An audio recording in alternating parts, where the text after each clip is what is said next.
Okay, we're going to get started today. I'm Gwen Gamble with Sunriver U, and I'm here to welcome you to the Fiber to the Home Forum. Today we have Gerhard Bienen, the SROA President and Task Force member, James Lewis, the Sunriver Manager, and then we have Brian Gardner and Jacob Golden, who are product managers from TDS Telecom. Gerhard's going to give the presentation. After the presentation, we'll be doing a question answer round. We will finish at 5:30, regardless of the number of questions we have. Any questions that are not answered, you can always email them to Gerhard or James at SROA. If you have questions, you can start sending them via chat at any time. You do not have to wait until the end of the presentation. Okay, I'm going to hand it over to Gerhard. Oh, real quick, I should say, this is the biggest forum ever since we've been doing these on Zoom. Today, we have over 200 participants who have signed in, and that's very exciting because if it weren't for telecommunications, we couldn't even have this forum. So fantastic. Okay, to you, Gerhard. All right, thanks, Gwen, and welcome all Sunriver owners. One thing I want to mention real quick is I have a brief presentation, and as Gwen said, we will take questions and answers afterwards. But I also want to make sure everybody's aware that on the Sunriver owners website, there is extensive information about the Fiber to the Home project. And so if you go to the owners tab and then down to telecommunications, you will find quite a bit of information, presentations that were given in the past, articles from the scene, survey results, and all kinds of other information. So just in case we don't get to all your questions, there's also a frequently asked questions section on the telecommunications webpage. All right, let me tell you a little bit about what we are asking owners to vote on. And you'll be receiving a ballot in the mail in the next, probably within the next week or so. And on that ballot, there's actually two ballot measures, but the one that we're talking about today is the Fiber to the Home ballot measure. And essentially, what we're asking owners is, do you want to enter into a bulk telecommunications agreement with TDS Telecom? And what this bulk agreement does is it commits Sunriver Owners Association, SROA, to pay for all residents, all homes in Sunriver to have a basic level of internet service. And so the current agreement, this proposed agreement will replace our current agreement. And as a result of this new agreement, TDS has agreed to upgrade their communications network in Sunriver to fiber to the home. That is each home, they will make sure that there is a fiber that it connects each home to the internet. They will provide a fixed internet services pricing for the first 10 years. And we'll talk a little bit about those pricings in one of the future slides. They will also include a Wi-Fi router. So you will have that in your home. They are providing a service level agreement promising to deliver 99.9% availability on the internet service. And if there are remedies in place if TDS does not finish the upgrade in a 36-month period after the signing of the agreement. So essentially, the bulk agreement is that we, the owners, will all agree that we will have our homeowners' dues increased by $35 a month. And as a result of having our homeowner dues increased, we will all receive a 300 megabit upstream, 300 megabit downstream internet service with the Wi-Fi router in each home. And so that's what we're asking you to vote on, is whether or not you want to approve that. And so one of the things, you know, many of you may be asking says, well, is this really a good deal? Is this the right thing for us to do? And the Telecommunications Task Force has looked at a number of different ways of improving the telecommunication services in Sunriver. And we have talked to people who have created their own community-based networks. We have talked to suppliers other than TDS who have offered to build fiber to the home services in Sunriver. And we have solicited information from contractors to find out how much it would actually cost us to build our own fiber to the home network. And in the end, I believe, and the majority of the members of the SROA board believe, that this represents a good opportunity for Sunriver owners. And so basically from a pricing perspective, you can see that the Ben Broadband TDS bulk agreement, the cost for each owner is going to be $35 a month for 300 megabit service. It'll be $60 a month for 600 megabit service, or $80 a month for 1 gigabit service. And so, and then you can see how that pricing compares to all the other types of networks and opportunities that we looked at over the course of the 3 years of the telecommunications task force. As I said, I think that this represents a very good opportunity for Sunriver owners, but because we are going to be increasing your annual maintenance fees, we need to get your concurrence or your vote to go forward with that. The other thing is that the bulk agreement is 10 years in duration. And so TDS has agreed to keep the cost of the bulk services fixed for the first 10 years. And then there is a 15-year services agreement that at the end of 10 years, SROA will have the opportunity to renegotiate the bulk agreement. Should they decide not to renegotiate the bulk agreement, then the rate for the given services will go up from $31.95, which is what TDS is charging, to $44.95. And all I'm showing on this slide is that in today's dollars, even if you assume an inflation rate of 2.5% a year, in today's dollars, at the end of 10 years, it's essentially going to be about the same price as it is today. And so because the price is fixed for the first 10 years, and then the increment that it goes up after for years 10 through 15 or 11 through 15, you can see that the prices are pretty much the same as what they are today in today's dollars. And so really what we want owners to understand is that,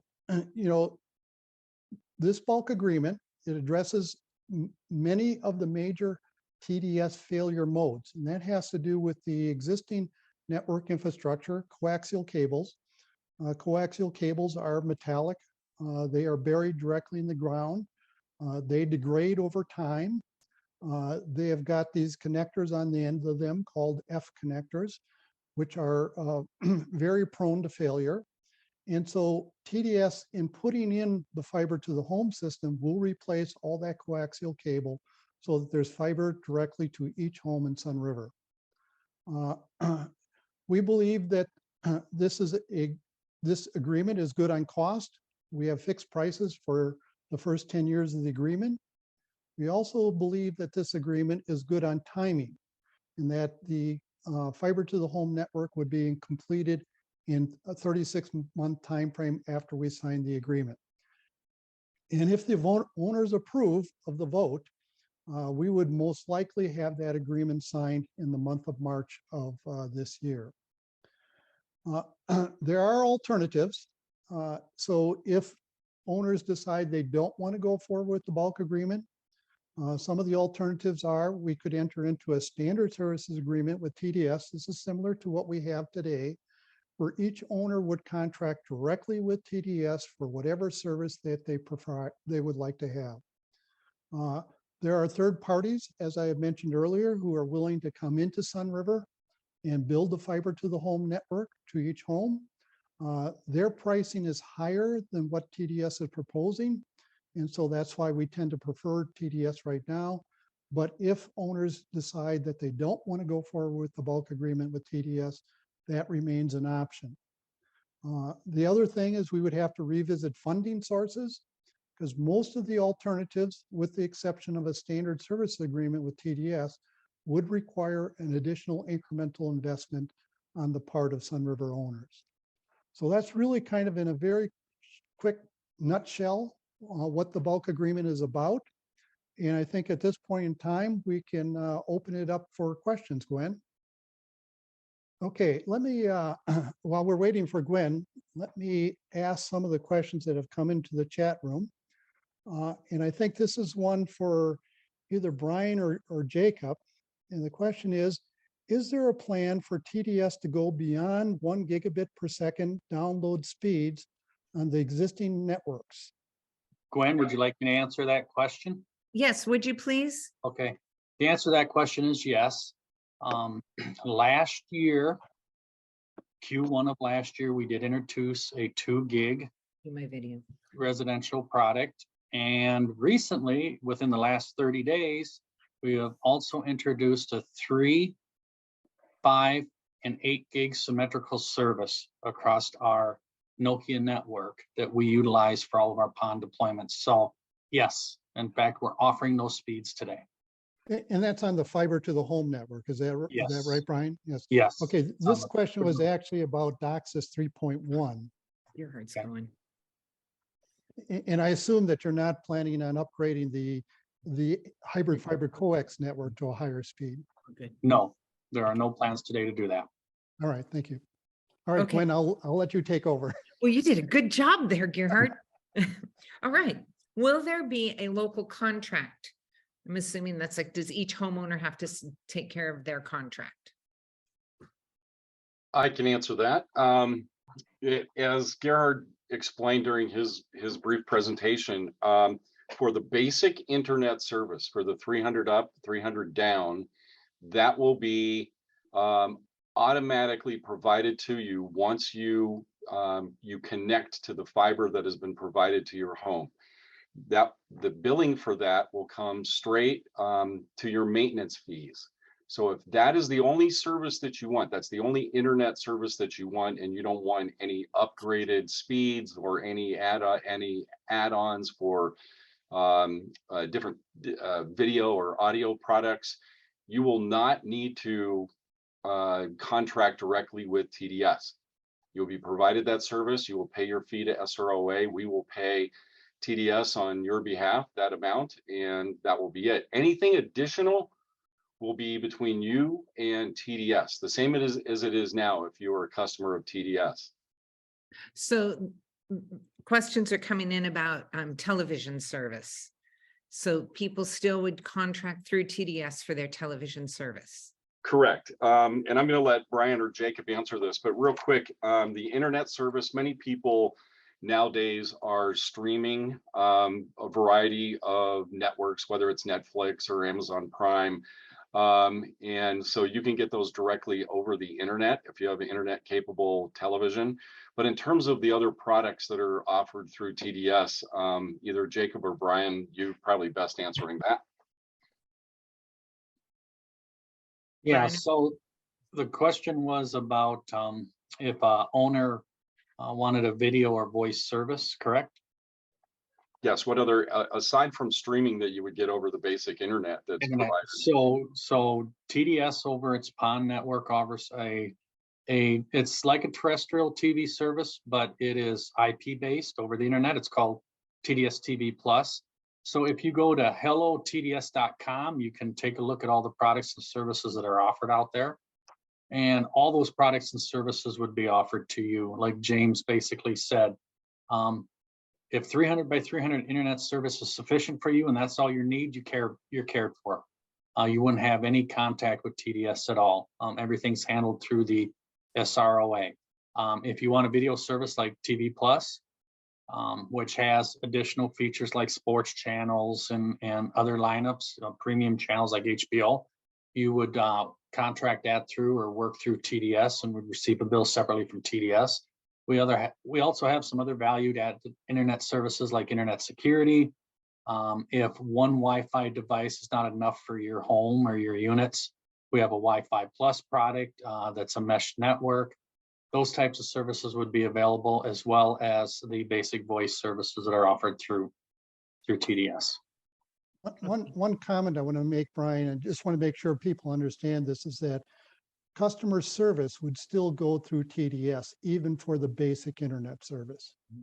Once the fiber is in the neighborhood and installed and we're ready to go to each individual unit, we will work with SROA and let them know this group of addresses are now eligible. Yes, they're going to reach out to the customer, and then the customer is going to contact TDS. We have to set up a tech visit to come to finish the fiber deployment into your unit or into your home and install the ONT, or the optical network terminator. That's what's basically going to take the fiber optic signal and turn it into a Ethernet connection that's usable by the homeowner. And then at that point in time, if the homeowner chooses to use the free gateway that we provide, today it's a Euro Pro 5, so it is a Wi-Fi enabled router that we would that's included with your basic service. We would install that at that time. However, if the homeowner has their own router or their own gateway that they're using, they want to continue to use it, they at that point in time then can connect that to the Ethernet port on the ONT, and you're good to go. Okay. Next question. Is owning our own system still an option? I will probably answer that one. And yes, it is still an option. There is the possibility that we could, if, particularly if this vote fails, if the bulk agreement vote fails, we could go back to owners and say, all right, you weren't interested in the bulk agreement with TDS. Now let's talk about building our own fiber to the home system. And we could go forward and do this. The thing that owners need to understand, though, is that if we were to build our own system, there would be a significant investment required by each homeowner to put forward the capital that would allow us to go ahead and do the construction work. Okay, thank you. What is the remedy if the service level does not meet 99.9%? Well, I will take initial crack at this and let you know what we have in our agreement, and then also Brian or Jacob, if you want to expand upon that. But that's been an issue. That question has been an issue that I've heard working with our SROA task force for the past 3 years that I've been here, and there were questions about the level of service or interruptions, or getting a hold of someone on the phone to help, or getting someone to the home to come out and to fix the problem. Initially, and it was part of the question, is with the fiber, the reliability, as pointed out by TDS, is 99.9%, which is very good reliability. What we have, again, as Gerhard pointed out too, if you have a problem, though, your question, your call, your inquiry will go straight to TDS. And TDS has in our agreement, their policy is to respond to those within 24 hours. That's what we have in the agreement. Obviously, if it's something they can do over the phone, I personally have had problems where I've called TDS, and it's something that I can do on my equipment at home. And again, I have coaxial equipment today, and usually I'm able to resolve it. If not, they have someone that typically is out there the next day. And that's what we have here in our agreement. Now, the additional provision that we have has to do with chronic problems. So let's say you have an issue that comes up and it's resolved, then it happens again. And then maybe it's not resolved, or it's not completely resolved, and it happens again. That's called a chronic problem. And what happens then is SROA has the ability to sit down on your behalf at that point, after you've worked directly with TDS, to address that issue, to come up with a plan of fixing the chronic problem. And then ultimately, if TDS fails to correct chronic problems, there's a provision in the agreement that allows SROA to, well, there's a non-compete provision in the agreement. If the chronic problems are not fixed, potentially the non-compete provision can go away, and that opens the door to other providers to want to come into Sunriver and look at installing their own system and providing service. Jacob or Brian, is there anything additional? I think, James, you pretty much hit it on the head. The 99.9% network reliability guarantee, we only offer that on a 100% fiber-based network. We do not offer it on our coax or copper network. Coax and copper cables are real susceptible to a lot of things, right? They're susceptible to weather. They're susceptible to radio frequency interference or electromechanical interference, EMI and RFI. We don't have that problem with fiber, so we feel very confident, and we deployed the 99.9% network reliability guarantee last year across all of our markets when the product that we're providing is 100% fiber-based, and that's what you're getting is a 100% fiber-based product. And if for some reason your individual service is down as a direct result of something, a trouble or an issue related to TDS providing the service, and you're down for more than that 99.9% network reliability guarantee, there are clauses in the agreement that allows for service credits to be issued to the individual tenant. So I think I've covered it, James. Yes, and I did forget about the service credits that you had in there. So yes, that's good. Thank you. Yeah, that is the most common avenue that most people seek out. But I just, I would just like to add that your board has worked hard to make sure that it's in our best interest as well to make sure that we hit that 99.9%. So yeah, there we have skin in the game as well as you guys. Okay. And the only thing I would add to that is, because again, and this is for if it's for reasons beyond your control, that's really the only caveat. So if someone is digging and breaks a line and you don't know where that occurred, or you're trying to figure out, that's a caveat that's actually in TDS's favor, is that it's hard to hold you responsible for something that is way beyond your control. Okay, thank you. We have a question specific about the speed, 300 up and 300 down. That's the speed for the basic package. Correct. 300 up and 300 down. Yep. Okay. All right. Will the fiber be connected to the street, cable box, and or the router in the home? I think you kind of answered that. You'll send a technician out. Yes. Each unit will have to have an ONT, optical network terminator, installed inside. That's what takes, basically it's laser light from point A to point B, and that ONT in your house is what takes that, deciphers that signal into a usable Ethernet format. So yes, every home will have an ONT, or every unit will have to have an ONT installed. And then, like I said, it's an Ethernet port, just like it is today off your modem or your router. There's an Ethernet port then that we would connect into either the device if the customer chooses to provide it, or into the free gateway that comes with the service that also provides free Wi-Fi as well. One thing to add to that, Brian, I think that is confusing to some Sunriver owners is, in our homes today, we have got a coaxial cable network that goes to a junction box on the side of our house. Mm-hmm. Those coaxial cables will no longer be used. And the way the signal will be distributed throughout the home will be either through Wi-Fi, if the homeowner chooses to do that, including the set-top boxes that you use for TDS TV Plus, they are Wi-Fi receivers. Or if the owner chooses, they can put, Cat 5 or Cat 6 cable throughout their home and distribute that to wherever they need to have that signal.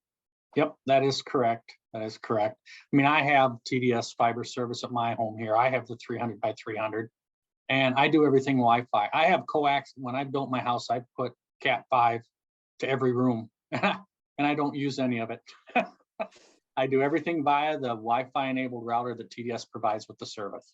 I'm talking to you across the laptop on Wi-Fi right now. So, yep. one other thing as well, Brian, that people may not understand is, and you said this earlier, but I just want to bring it together, is that after you construct the fiber and the fiber is constructed to the home, the owners will have to, and we will be notified, the owners will be notified that the fiber is now available to their home. They will need to contact TDS to have someone physically come out and do the work you were describing to make it usable in the home. So there will be a phone call and an appointment and a person coming to your house to make the fiber usable after it's been connected to your home. Correct.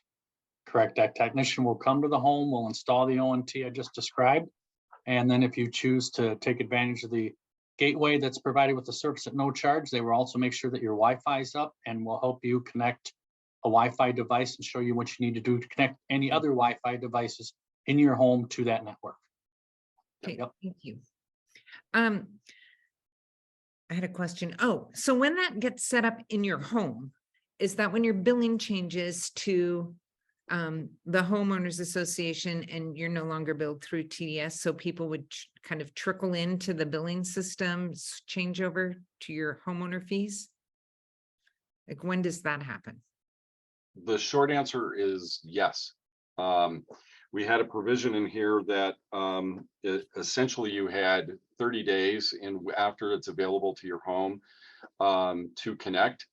There was concern that some folks may not be, because we have a lot of second homeowners, that some folks may not be able to be here within that 30 days to have the technician to set up that appointment, to have them come and connect to fiber. And that ultimately, if SROA, if they started being billed for the fiber service before it was connected at their home, they would also be paying for the coaxial service that they still had. And that was a need. People have Ring cameras, they have thermostats that are, connected remotely through the internet. So they did not want to lose that service. So now at this point, what we've done is we've worked with TDS to take care of that double billing issue. And so until such time as you connect to the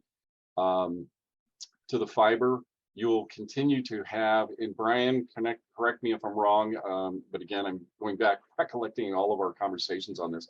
You will continue to have the coaxial service until such time as you call for the fiber connection, but you will be paying that higher amount for your coaxial service. Correct. Correct. Okay, as long as we're on that kind of payment question, there are residents who just close their houses for a period of time. Are they able to put the service on hold if they're away for a long period of time? Short answer, yes, but either Jacob or Brian on the billing end, on your end, I would ask you to chime in on that one. Yeah, Jacob, I think you researched that. I'm going to defer that to you. So we're talking about a seasonal hold on the bulk agreement. Yes. Yeah, Brian, I thought that was a no on that one, but perhaps we should go back and check on that. Yeah, I know for sure they can do seasonal on any services that they connect through TDS, but I'd have to go back and look on the bulk. Yeah, so I'll jump in. Yes, it was on the bulk. You're paying SROA, because SROA is actually the customer to TDS. So that fee will become part of your maintenance fees, regular maintenance fees. So you will pay that regardless of whether you want to shut down that service or not.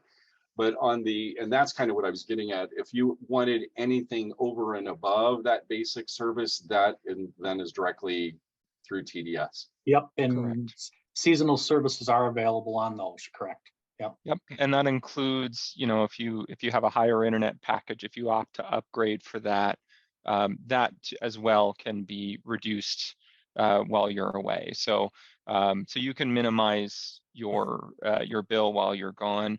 And of course, nowadays with security systems and all that, having a standard internet connection in your home is probably a good idea anyways, right? So, so that was our hope, is that that most folks would not be disappointed to hear that. Okay, And, thank and you.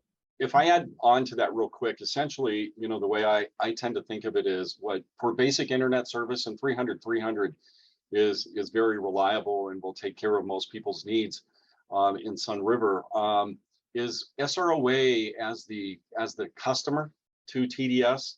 We're essentially I like to think of it as we're the broker on behalf of the owner. We've brokered a particular rate for the internet service, for a basic internet service.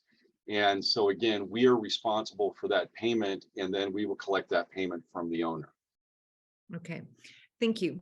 Can one of you confirm if it's an asymmetrical lower upstream or symmetrical same up and down? Symmetrical. All of our pond services are symmetrical. So same up as down. So 300 by 300. If you were to upgrade, it will be 600 by 600 or gig by gig. They are symmetrical services. Thank you. Yep. And can you confirm that service will be all the way to the home, not just to the junction box? I'm not sure what that question means. So the Do we have to ONT, pay to get it actually into the home? it's nope, it's covered to the home. Okay. Yeah, The fiber goes directly into your house. yeah. Okay. And then there is an electronic box inside your house that converts the signal from fiber into an Ethernet signal or Wi-Fi signal if you choose to go that route. Yeah. Correct. Okay. You've kind of already answered this question, but I just want to make sure we specifically ask about TV service. Does it include TV service, and how do people get it? Just So James, you want me to answer that?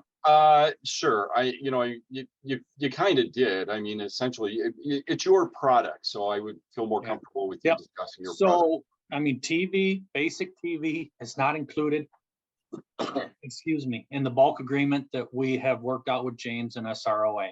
But TV services are available to each individual owner. Again, go to hellotds.com and that'll give you an idea of the video products we have. TV Plus, TDS TV Plus is our flagship product. So just read up more on that. But the video services are ordered by the individual owners, and you handle that separately through TDS, and we bill you separately for any additional services above the 300 by 300 that's included in the bulk. It's a relationship basically with TDS and the customer. If I relate that to kind of the traditional, cable TV service, correct me if I'm wrong, but right now, if I want to stream Netflix or Disney or Amazon Prime or something like that, I do that via the internet and my smart TV, and I pay for those fees, and I stream those direct to my TV. Correct. But in the same sense, I also currently today, because I have coaxial service, I have traditional cable through TDS, and I pick the package that I want, whether I want basic or I want upgraded with movie channel, Showtime, HBO, sports packages. And so there's different levels that I choose.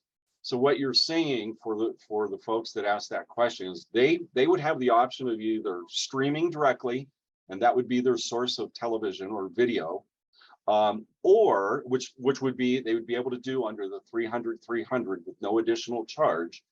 Or they could pick a package, a service like TV that you were referring to from TDS, which is it safe to say, or is it accurate to say that that's more, it's more akin to what you would think of as traditional cable? Yes, it's more akin to what you would think of as traditional. You get your local channels, you get your you might get some sportsman's channels, some regional sports.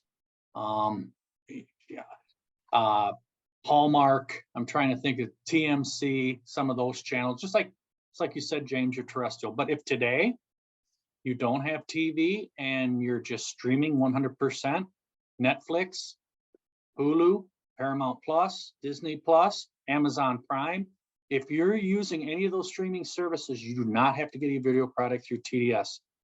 As James stated, those are streaming services that you would stream over your bulk internet service. Okay, And to add on that real quick, the TDS TV Plus product is a next gen. It is a lot newer than the traditional cable boxes, and you may have it today. There is an option to get it over some of the services, but the TDS TV Plus service also links in streaming services. So it does try to meld your cable experience along with your streaming service. So if you do both today, it really is a nice product to complement that. It includes a cloud-based DVR. It's a really nice product. I beta tested it before it came out, and certainly a lot of love's been put into that. great. Thank you so much. Will the cables in our home handle this, or will it all be replaced? Like, Again, that's kind of up to the individual user experience. Your current coax cable will not be usable any longer if you have coax throughout your house. If you have Ethernet cables or Cat5 cables, you can use those. The majority of customers that opt for this type of symmetrical PON service, everything's Wi-Fi. They pretty much connect everything via Wi-Fi. And so when you do that, there's no need for any cables, right? Now, one thing you might want to clarify, Brian, is that if you subscribe to the TDS TV Plus video service, there's a set-top box, and that set-top box is a Wi-Fi receiver. And so it does not have to have a hard connection or a cable connection back to the ONU, wherever that may be. It just picks it up through Wi-Fi. wow. Correct. Yep. Okay, that's good to know. Thank you. Is there any phone service included? I'm assuming this is like in relation to landlines. Jacob? Yeah, well, yeah, it's available, but again, that's a separate product that is available through TDS. And so, Brian or Jacob, I'll let you answer that one. Yeah, certainly. The same type of voice service that you have today would be available over the fiber product. So, you know, it would just be, you'd need to, just like the TV service, call TDS to get that added on to your service. And certainly it's, I would say there's no dramatic differences between the product, the telephone product over cable or over fiber. It's a very similar experience. Okay, thank you very much. And I just want to remind everybody, if you have a question, type it in the chat. I want to also let people know that this is very popular, and I am looking at probably a stack of 45 questions still to ask. So be a good listener and note if your question gets answered, but also be patient. Your questions are coming, okay? And we're on like literally question 12 of 45. Brace yourselves, guys. Okay, so after 10 years and if we approve this, who owns the fiber optic cables? TDS will continue to own the network.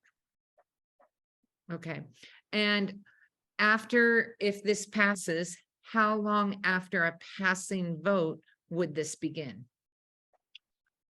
Well, as Gerhard mentioned, you know, the vote is done ends in mid third week of February.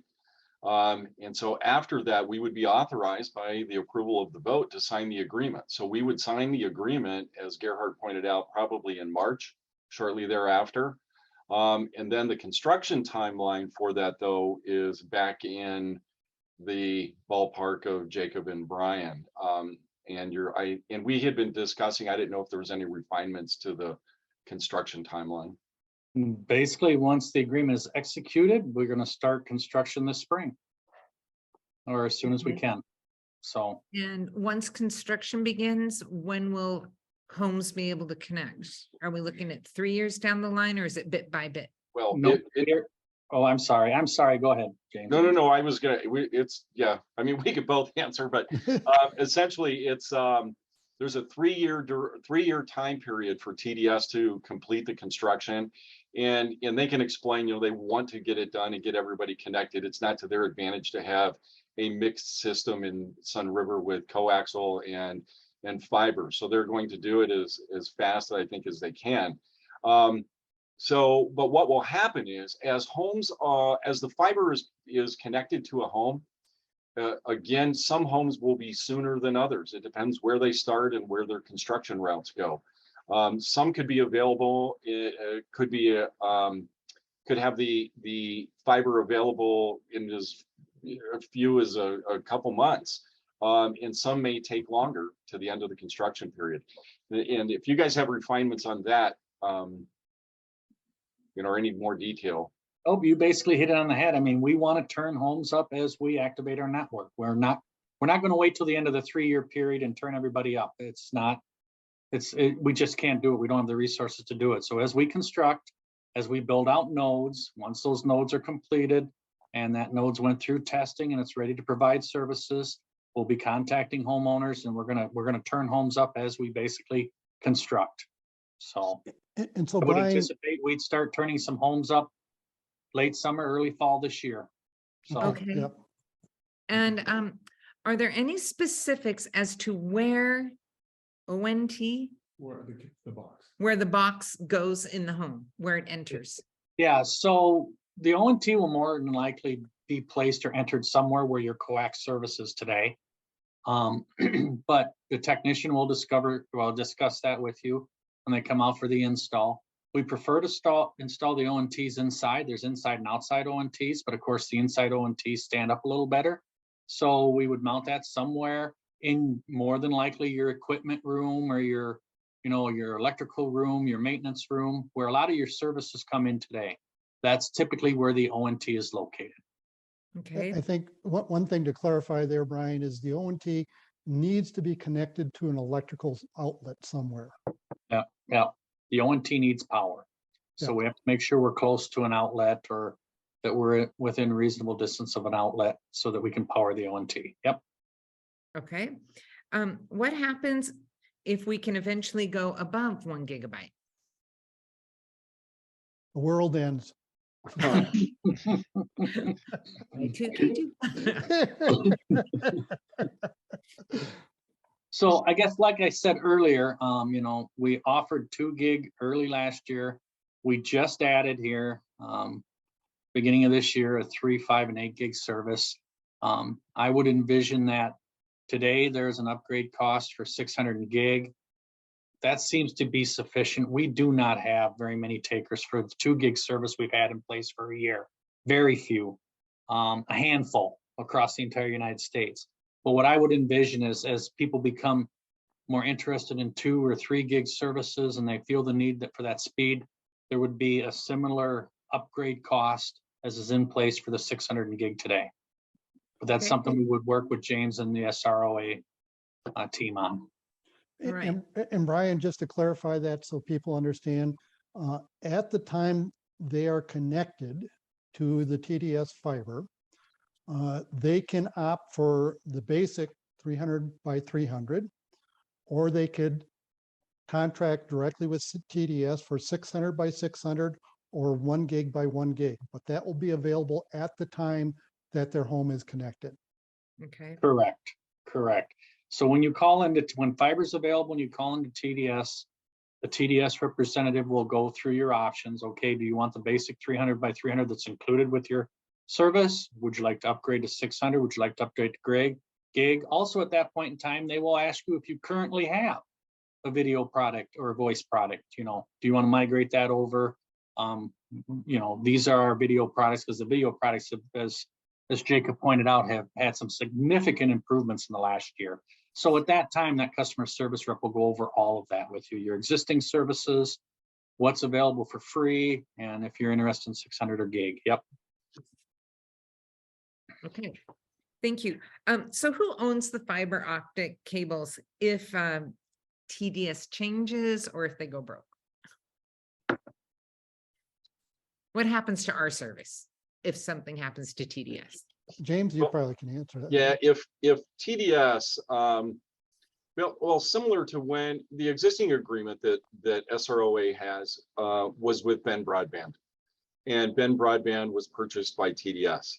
So TDS, in purchasing Ben Broadband, and I don't know all the intricacies therein, but they have to honor and are obligated to continue that service. That is included in this agreement as well. So that if TDS were to sell to another company, there's still an obligation to continue this service in the agreement. Okay, thank you. Yep, and I'd like to add to that as well. So in case those of you are not aware on this call, TDS Telecom is owned by TDS, who owns a company called US Cellular, you might be familiar with, and owns a number of other companies as well. It brings a lot of stability to know that we are a nationwide company. We are expanding and growing. Despite the economic state that some folks are finding themselves in today, we are continuing to build in new markets and continue to find new areas to expand in. So this is not the kind of company that and I'm inside, so you can take my word as far as you want to throw it, but we are in a good place to continue operating. Okay, thank you. Does this involve any digging in people's yards? That it could. It could. It depends on if there's conduit in place, if we can use the conduit that's in place, but it may involve some limited digging. The drop in the individual's yard is typically plowed. So we're not going to dig a big trench or bring a backhoe in and open up a 3-foot hole, 6 foot deep from the house out to the curb, right? We bring in a plow and it just plows the cable in about 18 inches underneath the surface. So, but there is going to be some construction involved, but I expect minimal impact to individuals' yards. Okay. Unless it's 100% rock, then something will have to be done. Thank you. Mhm. What is the current speed of our internet? Your current DOCSIS services are anywhere from 100 by 5 to a gig by 300. None of them are symmetrical. A gig by 300 is the maximum DOCSIS service that's available today. I think here in Sunriver, it's the minimum service here in the Central Oregon area right now is 300 by 10. There may be some old 100 by 5. Old and 100, then- yep. Yeah, and then the 1 gig is by 20, I think, if I remember correctly. Okay, yeah, you're right, because I'm sorry. I work commercial today, so I'm quoting commercial 300. You're right. Yeah. It's gig by 20, yep. Yeah, apologize for that. Okay, But none of the services today are symmetrical. okay. So that symmetrical service is a big piece of this. Yes. Okay. Yeah, to have a symmetrical service, you have to have fiber. It's next to nearly impossible to do it over a coax and get a decent speed. Okay. Any copper. Is the proposed agreement on the SROA website? The agreement itself is not. Okay, The agreement right now, that's why we're presenting a lot of the provisions that are in the agreement, but there's some confidentiality until the agreement is executed. okay. So this is written first person. It's not me though. Some member watching right now has the experience that 300 speed is not always possible with Wi-Fi. What is a practical expectation? That all depends on the device that you're using to connect to the Wi-Fi, right? The older the device, the less likely you are. If your device is newer, if you just bought a laptop at Best Buy or from Apple last week, you're probably going to get around 200 meg, maybe 300 if it's a really current device. If you've got an old iPad that you've had for 5 years, you're probably going to get 70 or 80 meg is all. So it's not the fiber service or the router we include with it that's the obstacle. It's the device trying to connect to it. Okay. So other things affect the speed of your Wi-Fi service too. I work at home, have since COVID started. I have a VPN. Okay, I VPN into TDS corporate every day and connect every day. That restricts my Wi-Fi capability to anywhere from 80 to 120. When I'm not on the VPN, I can get about 200 on my laptop. So it all depends on the device that's connecting to the Wi-Fi. One thing as a as a former employee of Qualcomm, which had Wi-Fi technology. Wi-Fi technology today is capable of speeds up to and beyond a gigabit symmetrical. And so if you have the current technology, both in terms of the router and in terms of what your laptop or your iPad or whatever, you can get up to a gigabit of speed with Wi-Fi today. Is there a map or plan on where the where this will all start within Sunriver? I have no map that I have availability to today. If the vote is successful, I'm sure we will share with James our proposed build out and the stages that we propose in building out in, but there is no, we haven't gotten to the point where we've done final engineering. We don't want to dedicate resources to do a final engineering on this product until, or this, excuse me, bulk, agreement and fiber build in Sunriver until we know that it's something that the homeowners are interested in. Okay, so we can't say which yes. homes will get it first. No, I can't tell you which homes will get it first today. Okay. Will our bill increase for this happen when it gets connected or at another time? Yeah, kind of address that. Same question. So the billing happens after you're connected. Right? Yes, the owner will be notified that the fiber is available to the home.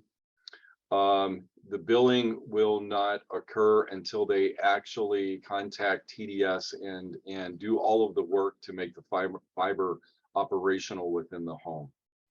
Okay. Thank you. And what happens to the pricing after the 10-year point? I know you had a slide on that, Gerhard. Can you address that a little more specifically? Yeah, so let me basically share this again so people can see it here. So here the 300 megabit symmetrical service, years 1 to 10, is going to be $31.95. That same 300 megabit service, years 11 to 15, will be $44.95 if we do not enter into a new bulk agreement with TDS. That is after the end, in year 9, we will be able to start negotiating with TDS about extending the bulk agreement. And, that price point would then be subject to that negotiation. If we do not negotiate with TDS, it will automatically go up to $44.95 at that point in time. The 600 megabit service, again, starts off at about, and I don't think these are the current prices because I think this is supposed, yeah, I think $56.95 may be correct. It is. And then, It's correct. Yeah, and then in year 11 to 15, that goes up to $84.95. And for the 1 gigabit service, it starts off at $76.95, and then it goes up to $109.95. And so that's what happens if SROA does not enter into a new bulk agreement with TDS and negotiate a different price. Okay. So a question on the pricing.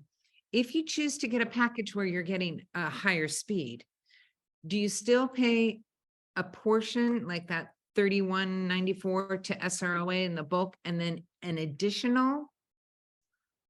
Correct. Yes. Okay. And is the additional fee that fee that you're showing, or is it minus the 31? You'd be It's minus the credited. Yeah, you would be credited what you pay to SROA as part of your maintenance fees. So, it would be the 50. So if you upgraded to the 600, it would be the $56.95 minus the $31.95 that you're paying, that you're already paying. So you're really paying $20 more to TDS. It's $25 more. It's Yep. 25 and 45. Yep. 25 and 45, right? $25 more for 600, $45 for gig, and you're paying that to TDS. Yep. Okay, so you're, okay, thank you Just for. the difference, explaining just the difference. Yep. that. Okay. Will the free router be upgraded over the 10 years? Because like between that 10-year period, because routers can need updating. You know. The answer to that is yes. I mean, it depends on the device we deploy. We may not even deploy the Euro by the time we start constructing. We may have a different device that we deploy, but throughout the course of the agreement, as needed, routers are replaced at the cost of TDS. So if there's any issues, or if, let's say for some reason we decide to go to 2 gig and the current device gateway that we provide isn't capable of supporting it, yes, we change that device out at no additional cost to the owner. Okay. If somebody has a current booster in their home, will it still work? I'm assuming they're talking about they have their own Wi-Fi. Yes, that could continue to work. If they have their own Wi-Fi network in their home, they can Or either mesh keep. system, Yep, booster or mesh if they system. have their own mesh system in their home today, they can choose to keep that and not go with our gateway, or they can use our gateway and connect that mesh network to the Ethernet port in the back of the gateway that we provide. So it can go either way, but yes, the mesh network they have in place today can stay in place. Okay. Is the 300 speed an up to or a guarantee? It's an up to. Okay. Will there be any gap in service while you're changing over to the fiber optics in your home? Short. During the day of install, there will be a short gap. Yes. I mean, they're going to turn down the DOCSIS service and they're going to turn up the Wi-Fi service. It will occur while the technician is there. You won't experience, any outage overnight or for an extended period, but while the installation is going on, they'll turn down the DOCSIS service. Shortly thereafter, typically within 5, 10, 15, 20 minutes, they'll turn up the PON service and you'll be good to go. Okay. So minimal service interruption, Gwen. Not like they won't be out for days or overnight. Okay. And does the technician stay there until it's up and running? The technician stays until they have at least one Wi-Fi device in the home connected to it, if the customer so chooses, or the technician will plug their laptop into the Ethernet port on the ONT or the gateway that's provided and show the homeowner, I'm connected. Look, I'm surfing. So Right. yes, they will stay until the service is up and running. If for some reason they would have some problem, we typically don't with fiber installs, they would turn the DOCSIS service back up and work the issue. But, unless there's something, the fiber's broke between the homeowner's home and the curb, which very rarely occurs, but if it does, they'll turn the DOCSIS service back up until they can repair the fiber. But yeah, they will not be without service. Okay. And is there any fee for this connection to the homeowner? No, Okay. nope, it's part of the bulk agreement. Okay. Just Part of the confirm. bulk agreement for the installation of the HSI service, Gwen, the ONT and the gateway. That's all included at no additional cost. Yep. Okay. And the plant build, the whole thing. Okay. Thank you. Will the current coaxial cables remain in the home? Yeah, we won't rip any out. Okay. So they'll And- stay in the home. Yep. And who decides where the box is in the house? The technician will work with the owner to decide where they want it located. They'll work with the owner to decide where the ONT should go. Again, typically, we need a power source, and typically it's close to wherever the cable enters the home. So wherever your other services enter today, more than likely that's where the ONT will be located inside the home. And then the placement of the router in the home is, again, the technician works with the owner to decide where that's going to be. Okay. I want to make sure I get back to some of these older questions here. Are there any data limits? No, this is unlimited. Wow. We do have an acceptable use policy. So if you're running 3 servers out of your house and you're going full speed and you're using 30 terabytes, we are going to slap your hand. But data, there is, for the average user, it's unlimited data. Okay. Is there a limit to the speed on the free router, that the speed the free router can handle? Nope, today the router can handle 1.2 gig, Okay, so good to no know. restriction there. Is there or will there be a local service center? Like, will we have somebody here in Sunriver that we call? Yeah, it Somebody will be- dedicated to Sunriver?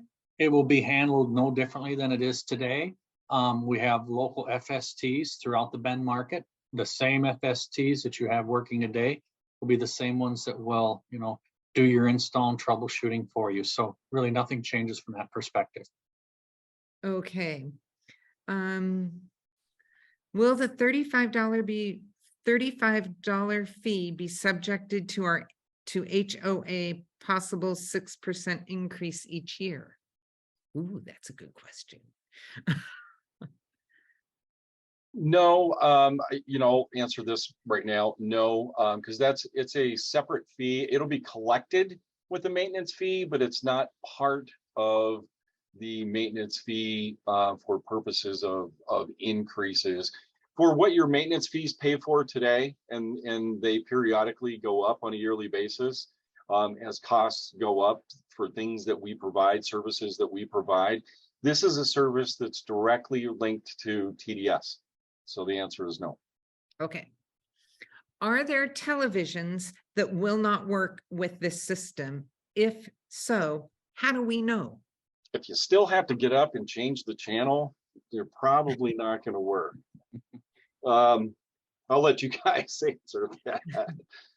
I mean, none that I'm aware of. I just put the TV Plus service into my home in August, the newest TDS TV Plus service. And I've got TVs that are 15 years old and they work just fine.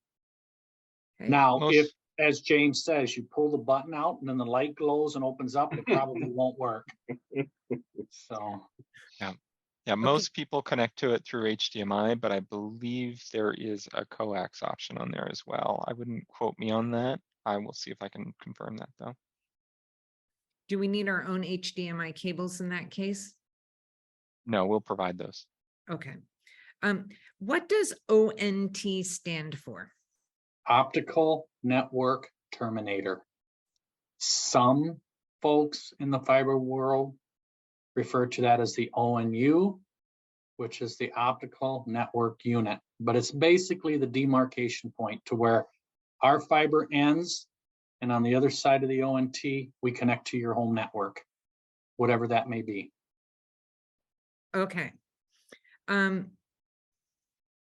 Is there a distance inside from the ONT that is optimum?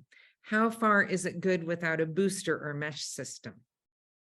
So the ONT, I mean, the Ethernet connectivity out of the ONT to the gateway that we provide or the customer, being the when I say gateway, I'm talking about the modem or the router, the Wi-Fi enabled device, right?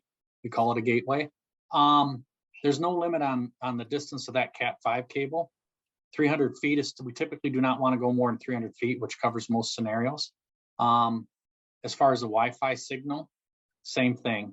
The device will cover 1,500 to 2,000 square feet from a Wi-Fi signal perspective, you know, depending on construction of the unit, and there's other factors that affect Wi-Fi signals, but the typical Wi-Fi coverage area is 15 to 2,000 square feet. Okay, we have another terminology question here. Can you explain what the symmetrical means in a real life example? It means that it's the same speed when you download as the upload speed. So right now, symmetrical service is important for this because it's a video conference, right? So we're going back and forth. It's basically like streaming, right? Download is when, a good example, download is when you type in www.amazon.com, you're uploading that address, but when you download that page, that's your download speed. So whenever you send something, it's the upload. Whenever you receive something, it's the download, all right? So streaming, any streaming services, symmetrical is important, things of that nature. So the idea being that if I'm streaming something and then I need to send something like a photo, Mhm. they won't interfere with each other. No, no. I have 300 by 300 here in my home. Typically, I have 3 kids, so I'm typically connected for work. My wife's typically on her phone over the Wi-Fi. We've got 2 TVs going, and I guarantee you, each one of my kids are either watching a Netflix video on their laptop or their cell phone, or their you know, strolling through Facebook, or they love, I'm trying to think of the application they love to use. I can't think of it now. So no, all those services work simultaneously. I know I have 6, 7 devices connected at the same time. And that's the 300 asymmetrical. At 300 by 300, I have symmetrical, yes, 300 by 300. All right. Snapchat, that's the one I was thinking of. They're on Snapchat all the time, sorry. Okay, so here a homeowner says that their current cable goes under their driveway. If this has to be dug up, who covers the cost to repave? Also a sprinkler system question too. They will, in that case, if it's under a driveway, I mean, they'll look for an alternative route, but if it goes under a driveway, they will bore it. So they'll dig a hole on each side, a hand hole on each side, and they'll bore under the driveway with a boring device. If for some reason they decide they can't do that because there's pipes in the way, sewer or something, you know, if they have to cut up the driveway, they typically don't. They avoid cutting up the driveway at all costs, but if they have to at that point in time, they would have a conversation with the homeowner before they did anything dramatic like that. Okay, but what if a sprinkler system gets broken or something gets ruined in the installation process? Who's responsible for that? So what they will do is they will call in a locate. And if the sprinkler system is located, or if the property owner tags it out and shows us where it's at and we still hit it, it's on our dime. But if it's not marked in any way, shape, or form via a locator, the homeowner doesn't point it out, then it's their responsibility to repair. Okay, so important to be there on the day. Yeah. Oh, yeah. That's why, you know, Whatever it James is. stated earlier, that's why, you know, you have the absentee owners have up to a year to call in. You know, the owner has to be there. We won't do the work without the owner being there. Okay, and notice to owners, know where your sprinkler systems are. And if you don't know, find out between now and then. Mhm. Yeah. Well, and the locate services have standardization, so they're really great at finding all kinds of things under your lawn. Gwen, do you mind if I follow up on that question about compatibility with TVs? So I did find the most updated box that we're using with TDS TV Plus, and it does only have an HDMI port on it. It does have you know, optical if you have a sound system that needs that as well. So if your TV doesn't have HDMI, it technically wouldn't be compatible with this device. Now, granted, most people's TVs are compatible with that nowadays. You can get adapters. I don't recommend that, frankly. If you ask me, and this is not TDS here, I would just say get a new TV. The cost of an adapter is gonna be pretty darn close to a starter HDMI TV anyways. So Okay, and if people don't know, they can look on the back of their TV for the HDMI letters indicator, yeah, that show yeah. that that's where it would Yeah, plug in. they've been pretty standard for 12 to 15 years, I think. Yeah. Somewhere in Yeah, that ballpark. So, We're not struggling with complaints from customers saying they can't use the boxes. That, Okay. yeah. Okay, will the cable box to my TV currently be unusable? And will it come with a new box? I know we have this little box that has cables into it. Does that come in with the installation? I'm assuming they're talking about the set-top box for the video. Mhm. Okay. So at that time, they'll change them out if it's not compatible. But what will happen, I believe, Jacob, correct me if I'm wrong, video is not my area of expertise. I'm data product manager pretty much only all day. But when they call in to switch the fiber, I think that they will move them to TDS TV Plus. And the set-top boxes will be changed out at that time to the set-top boxes that we need for the TDS TV Plus.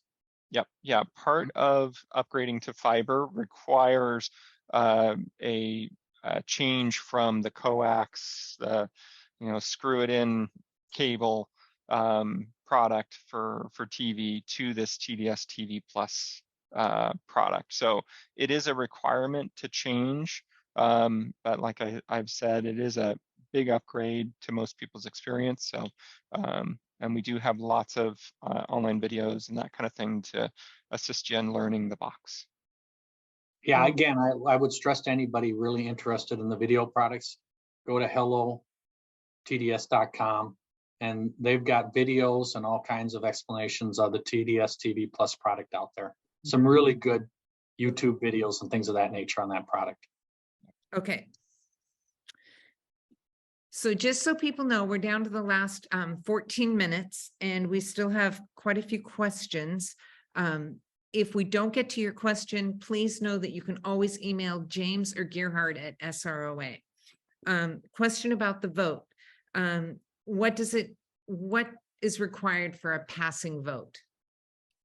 60+% of the owners who vote have to approve it. Okay, of the owners who vote. That's Of an the important owners who vote. Correct. Okay. What negotiating power do we have after 10 years, since we don't seem to have any other options if we go this route? Well, the negotiations will be on the bulk agreement itself. So we essentially can go back, we can evaluate it's like any negotiation after you have a period of time where you're looking at the service provided, you're looking at the cost, you're looking at new products that might be available, a whole variety of things. As part of this agreement, we get to negotiate everything that's in the bulk services agreement. So again, it's going to be, if this passes and we go forward, it's going to be watch, evaluate, make notes, and listen to the owners and see, if there's anything that we really feel strongly that needs to be changed. Okay. Does Cat 5 slow speed less than 300? A Cat 5, properly installed Cat 5 cable is gigabit or greater. Okay. This is SROA question. Currently, there is a $2.50 Sunriver charge on our, oh wait, That's right. on our bill. Will this continue? No, well, in short, the $31.95 that is the charge for the 300 service by TDS, SROA, what you're voting for would be a $35 charge that would be added to your maintenance fees. That covers the $31.95 from that we are obligated to pay TDS for the service to your home. And then that additional $3.05, what's covered in there is the $2.50 right-of-way fee that is essentially their ability to utilize our property to install their service that they pass on to you.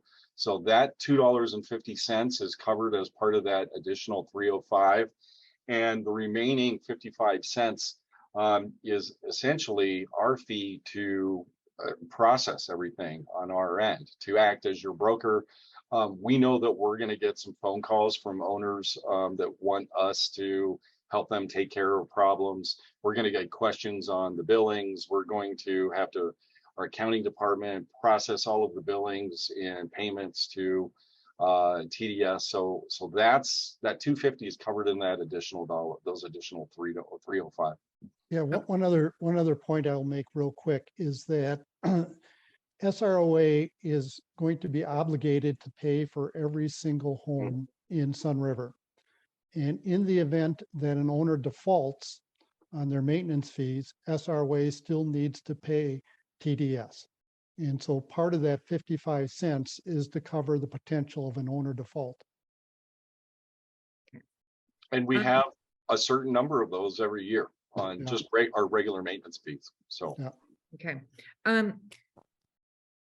Will my current Ethernet connected devices still be able to be used? Basically, how many Ethernet connections are on this new router?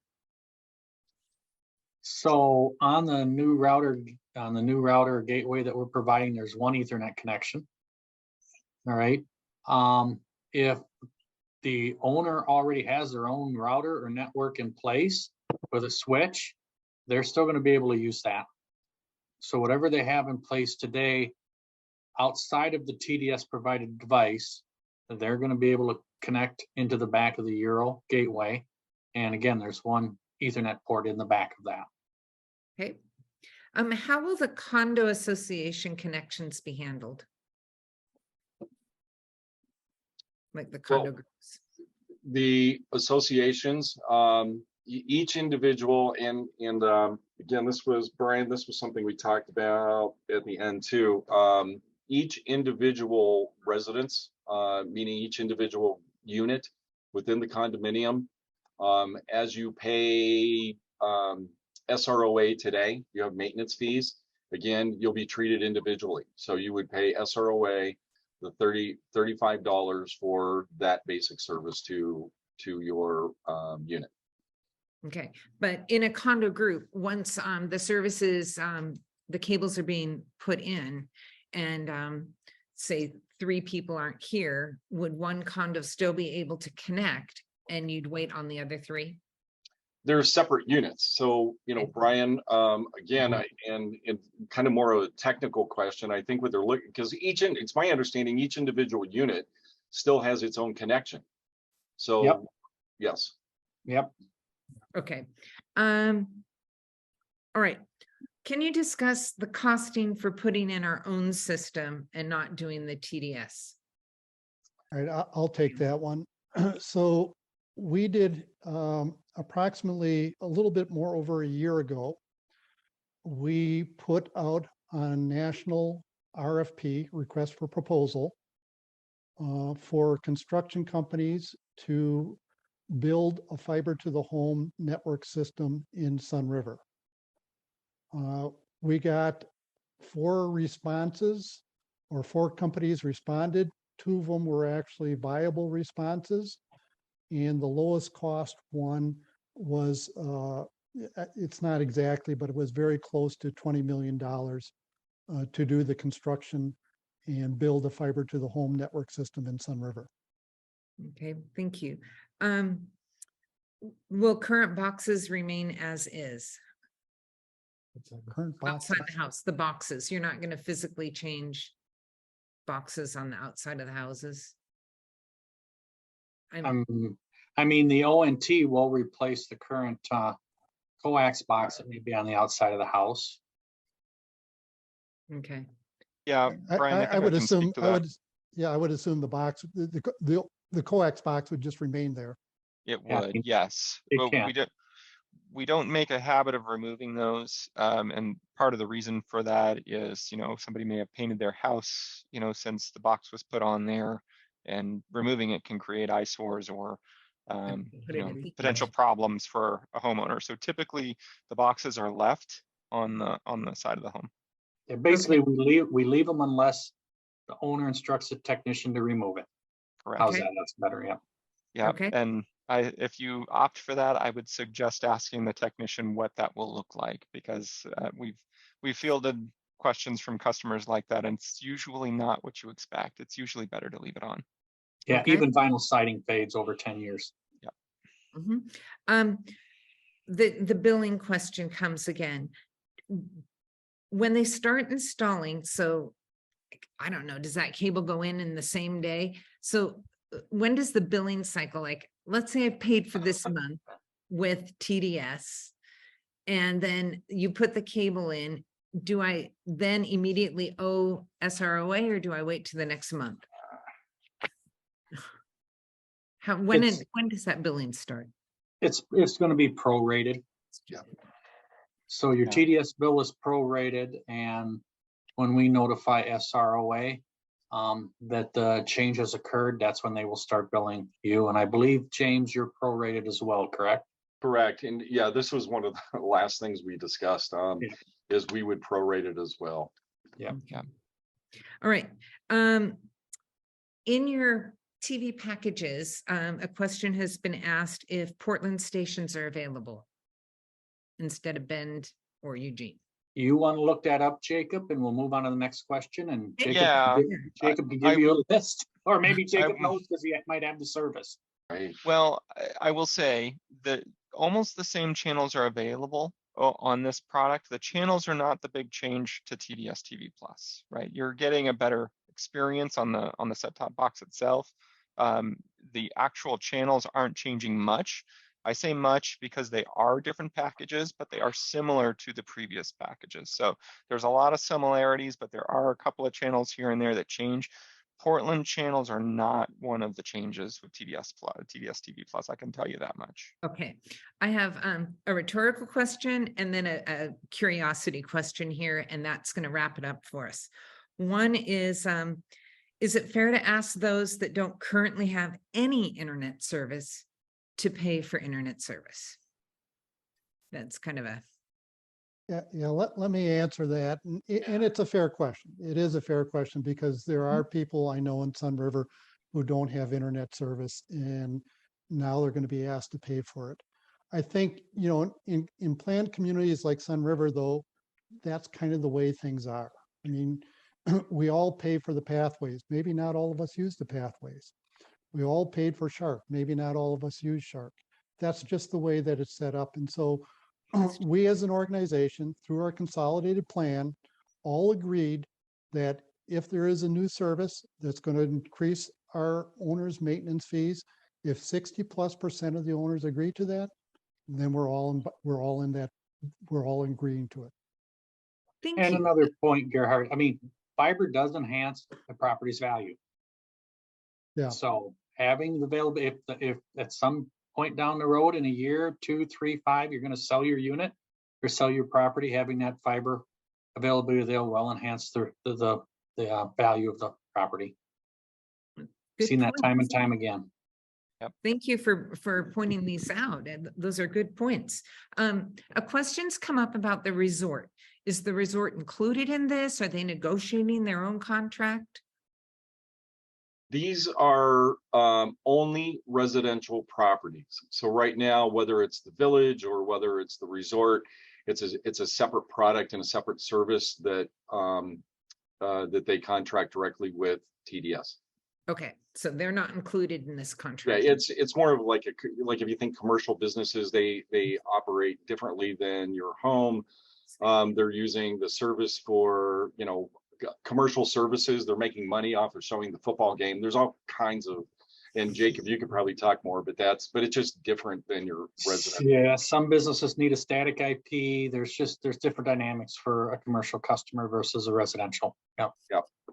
Great. Well, I can't thank you enough for participating in this forum and answering all those questions. If anybody didn't get enough clarification or still has a question, please email James or Gerhard at SROA, and they're happy to address the questions.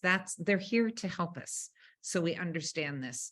And James knows how to get a hold of us, believe me. Yeah, and let me make one final statement here. Yeah. First of all, I want to thank all the Sunriver owners who participated, and especially for those who submitted questions. And we apologize that we weren't able to answer all of them, but they were all very good questions, and we very much appreciated that. And then my final point is, this really is up to you. This is up to you, the Sunriver owners. And so we really want to encourage, whether you're for this or not, we really want to encourage Sunriver owners to take the time to place a vote. And again, you should be getting your ballots within the next week, and they will be due, I think it's February 22nd, James, is that correct? Yes, they go out next Monday. All right, and they have to be returned to SROA either via mail or a drop box in the lobby. I think it's by the 22nd of February. Correct. Okay, and just so everybody knows, this has been recorded and it's available. It will be available to view on YouTube. If you go to YouTube and type Sunriver U, the forum, home to cable, fiber to home,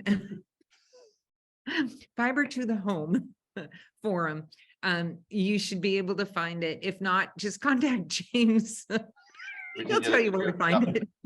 And again, we'll have the link on our webpage as well as soon as it's ready. And it will be on Sunriver U's website too, the link. And you know, this is important information. And if your neighbors weren't able to be here, send them the link so they can watch and listen. So once again, thank you everybody for participating. Thank you. Thank you. Thank you, Brian. Thank you. Yep, You thank bet. you, guys. Thanks. Bye. Bye.